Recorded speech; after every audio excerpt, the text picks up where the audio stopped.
Welcome to the Greener Grass podcast from BlueBird Botanicals. I'm your host, Lex Pelger.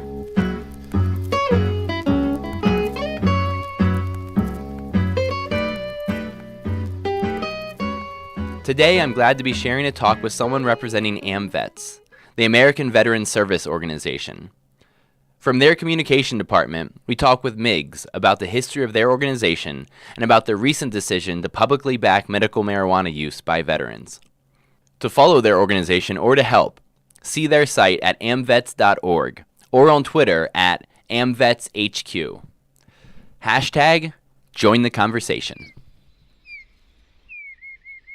This show is brought to you by BlueBird Botanicals to spread education about cannabis and other things on the greener side of life. BlueBird CBD oil comes from farms in southern Colorado and is grown using only water, soil, and sunlight.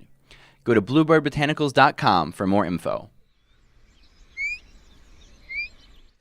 Hello, everybody. We're here with Migs from AMVETS, and he's here to tell us more about their organization supporting veterans and also they're very forward-thinking when it comes to cannabis.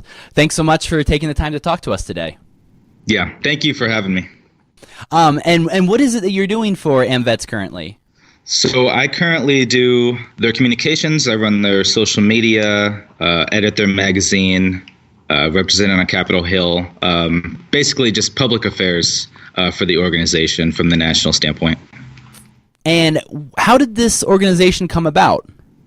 So AMVETS is a veterans service organization. It's a nonprofit that was started in 1943-44 in the midst of World War II.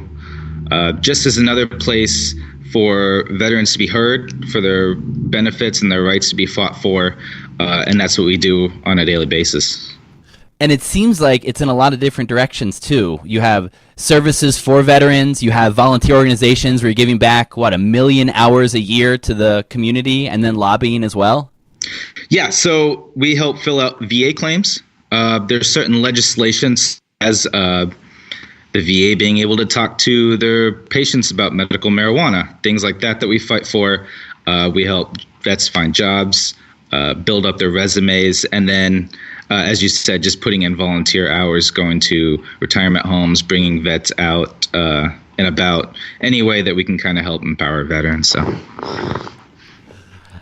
that's really beautiful work. And so for the lobbying side, the first question is, how's the climate been for you since you've been in this organization, just seeing how things have been changing with the VA and how receptive they are to change and what it's been like for you to work with the government on these issues? So the one thing that I've personally found out is that veteran issues tend to be very partisan. Republicans and Democrats both seem to agree a lot of the time on what's best for veterans. As you know, DC is a very blue territory. So we get a lot of support, especially as far as medical cannabis for vets. And yeah, it's an everyday learning experience, especially me being new here to DC for about a year. Just to the hustle and bustle and the everyday life of it. But it's trending upwards. The VA is looking up. They're implementing a lot of new programs, especially mental health programs for vets with other than honorable discharges. So they're finding a connection between vets that aren't able to find jobs or find themselves in trouble with the law, tied in with their mental experiences and maybe disabilities that they had developed while in the service. So they're starting to give back to those veterans and make sure that they're taken care of as well. That's good, because that in the past, has that been somewhat of a blind spot of people who get dishonorably discharged and they find themselves blown in the wind a little bit? They tend to sometimes get left on the back burner, so it's bringing them back to the forefront, which is really great. And what kind of mental health services have been resonating most with the politicians, as well as which ones do you think are the most intriguing and forward-thinking? Just different forms of counseling, whether that be inviting more honorably discharged or dishonorably discharged vets to the VA or through mobile vet centers, reaching out in rural areas and really making sure those guys get counseling. I'm not fully sure yet on what these new programs are going to entail. It's our new Secretary of the VA, Secretary Shulkin, who's really getting this streamlined and going out. And as they start to develop more, I'm sure they'll share more details on exactly what kind of counseling, what kind of help that these folks are going to get, these men and women. And we're looking forward to that especially. You mentioned VA Secretary David Shulkin, and he was the one that said medical marijuana, quote, may be helpful for treating veterans. Right. Have you seen that trickle down in terms of more and more interest? It has, and I think as the Secretary of the VA, he has to say maybe, can't confirm whether or not. Now, Dr. Shulkin's been a doctor for a very long time, pretty new to the veteran community, and I'm sure that he recognizes that there are a lot of benefits. There's obviously been studies done in the civilian sector about medical marijuana. It's just once the VA is able to actually do their own governmental research into it, that it'll be even more eye-opening in the veteran community. It's just that research hasn't been able to take place yet. But it's not just politicians either. It's a lot of celebrities, a lot of big veteran socialites that are kind of outside of the government, but high influencers that recognize it as well. I think it's one of those things that eventually it'll get accepted like it is out in the civilian sector. You know, right now it's a statewide thing. I would think it's about close to half of the states in the United States are almost for recreational use, at least certainly for medical use. Yeah, so eventually it'll boil down to that, and we're not looking for recreational use for the veteran community right now. Our big thing is medical use, responsible therapeutic use, the VA being able to discuss it, prescribe it with their patients. And again, that's not going to come until we get the research done. So we probably still have a long ways away on that.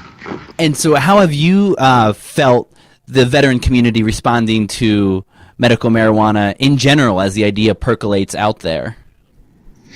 One thing that a lot of people don't recognize is that our veterans are very different. Some of them grew up in the DARE program, the 1960s era, where it's like, you know, one puff and you'll go insane, you're done for. And a lot of the younger guys recognize that it's not that way. It's actually a very mild drug, and that it's got a lot of therapeutic and medical benefits to doing so. And not to generalize, a lot of older veterans do recognize that too. So it's a mixed review, especially in our AMVETS community. Our demographic is a lot of Vietnam, a couple World War II, and Korean vets are older guys. So some are for, some are against, some are indifferent, and it's just kind of the way it is, and it will begin to sway one way or the other as the years go on. And what have you seen is effective that really helps convince people that this might be worth looking into? What have the veterans really responded to in terms of, you know, the things that are said or seen or evidence? Well, the big one is research. It's hard to argue with that. And again, most of that research is coming from the civilian sector and from universities. Some vets can be persuaded by a fellow veteran. You know, stories, we've heard countless stories of veterans that used to be on opioids, couldn't sleep, very irritable, and as a last resort option had switched over to marijuana and found so many positive benefits from it. And the vets that are kind of reluctant to try it, I think, soften up a little bit, and that's, I think, the best way to reach a veteran is through another vet. And for these veterans that are positive for marijuana or in favor of it and have seen good stuff happen, what's it like for them when they go to the VA and talk to these doctors who I believe aren't really allowed to talk about medical marijuana currently? What's it like for a vet to go there and to, be sneaking or to be like nod and winking that they are using cannabis and it's helping? I'm sure that usually the doctors probably just smile and shake their heads like yes. Obviously, they probably can't talk about it now. Whether or not it actually gets talked about, who knows? A doctor, a physician, a nurse can get a lot of trouble for doing so. And I think with a lot of doctors and medical professionals that are in the VA, it's the same as with Secretary Shulkin. I think they understand that there are going to be some positive benefits to it, that it's probably better off than using opioids. It's just that timeliness. It's when we can talk about it, when we can do the research, when we can start switching over from an extremely dangerous addictive drug like an opioid to something that seems a lot milder and just overall relaxed. And it's really good to hear, especially from an organization of your size, 250,000 members of AMVETS. It's pretty amazing. And so I'm actually, if you don't mind, maybe just read off a little bit of the resolution that your organization released in August on Twitter and on other places to support a veteran's right to use medical cannabis therapeutically and responsibly in states where it is legal if prescribed by a board-certified medical professional. I was just curious, what brought your organization to making such a, I believe, forward-thinking statement that really had a harm reduction basis in it? How did that come about, and how much pushback was there in terms of making a statement like that?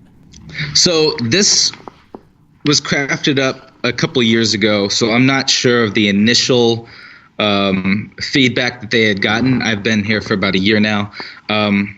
And when I read it, it seems as controlled and as mild as it gets, starting off with practicality, which is responsible therapeutic use. Talk to your doctor, your medical professional, and nurse about its side effects and its pros and cons, like you would with any drug. They talk about it on commercials all the time. Talk with your doctor about this. Talk with your doctor about that. So that's the first step. Here at AMVETS, we're big into research as well and the statistics, because why not? It's proof. So we constantly stay up on that. We provide it along with other VSOs like the American Legion, who has been a big factor in medical marijuana as well recently. And just continue to advocate for that first, this a small victory, which is, again, that responsible therapeutic use of medical cannabis. Yeah, well, thank you. I salute you guys for making that kind of statement. And by the way, for anyone who wants to follow along at home, on Twitter, it's AMVETS at AMVETSHQ is how you follow along. Yep. And they have a hashtag join the conversation, which I think is a great idea, great way of saying it. Yeah, definitely. Because this is all a conversation. Do you want to join AMVETS? Do you want to fight for this veteran issue, that veteran issue? Do you want to find a job? We'll join the conversation on how to do that. And what would you recommend to people who want to get involved with AMVETS and in helping out in some way? What are some of the best first steps that they could take? Well, they can go to our website. We've got a join button somewhere on the top. It's really easy to find that. You don't even really have to join AMVETS. There's posts nationwide and departments nationwide. So if you're not so sure about joining, maybe just want to even help out for the weekend, always go in, stop in, and see those men and women, and they will let you know what they've got going on. They've constantly got clothing drives. Again, they go to retirement homes. They bring people to their VA appointments. They just try to find ways to help veterans. Another one of AMVETS's mottos is veterans serving veterans. So and you'll find what's interesting is they love to help others anywhere they can. They help while they're in service, while serving their country and taking an oath, and then when they get out, they still need to find something to do. So you can go to the website, which is amvets.org, and join. You can also follow us on those social media sites. I think Facebook is AMVETS National Headquarters, and we'll post what AMVETS posts and departments in Ohio, California, Florida, Maine are doing that week or in a month, and feel free to jump on and join the conversation. So, thank you so much for the work of this organization and for letting us know more about your work and getting medical marijuana out there, but also getting help for veterans in all these kinds of ways. So, thank you so much, Migs, and thanks you for taking the time to talk to us. Yeah, thanks for joining the conversation. Greener Grass is a BlueBird Botanicals podcast. Their CBD oil supports a healthy body and a strong endocannabinoid system. They've got friendly customer service who can answer any of your questions, and the number is right there at the top of their webpage. But, per the FDA, they won't be able to make any medical claims for these nutritional supplements. That's also the reason you'll hear little about CBD on this show. There's no need for us to add more evidence about CBD when a simple Google search will give you more than you can read in a month of Sundays. So this show covers the cannabis world and more with editorial freedom from BlueBird Botanicals. Thanks for joining the Greener Grass podcast. As always, our audio alchemist is Matt Payne. The Gypsy Jazz theme music comes from Brett Van Donsel. Our beautiful bird sounds are courtesy of Lang Elliott. And I'm your host, Lex Pelger, wishing you a bright green day.